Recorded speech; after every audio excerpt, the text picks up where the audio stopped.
So one of my favorite stories that I like boring my friends with is that Arnold Schwarzenegger was pretty much a millionaire before he ever starred in movies. And that's because he had a roofing business. His friend and fellow bodybuilder Franco started a roofing business in Los Angeles. Franco was Italian. Schwarzenegger, I don't know if you know this, is Austrian.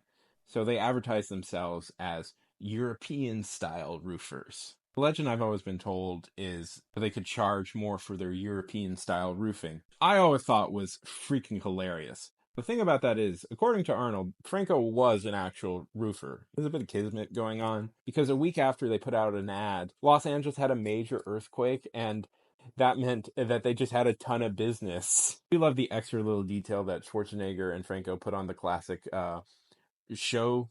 I guess part of the whole deal is that Schwarzenegger would be the face of the operation, and he would do all the measurements and do it in centimeters because people didn't know what centimeters were. And he'd go like, "Yeah, it's going to cost about $5,000."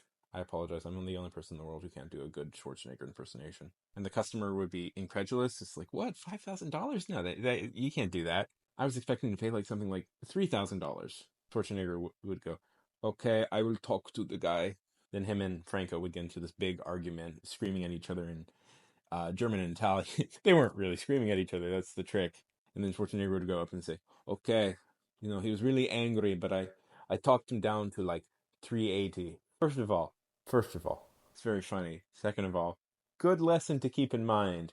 If they're willing to go down to that level, they were always willing to go down to that price." For 2 years, they ran a very successful roofing business. Also imagine part of the reason they were successful is that they would hire other bodybuilders. From personal experience, we hired some very good looking gardeners one day to do some work, and immediately word went around the neighborhood, and those gardeners got to work for a couple of weeks. The business was successful, and then he started a mail order workout equipment business, and that did really well. And this shows you how times have changed. Then he used that money to be able to buy some real estate. Can't do that anymore. And he did this all before he was a movie star. Despite how his acting is, he's actually a pretty savvy guy.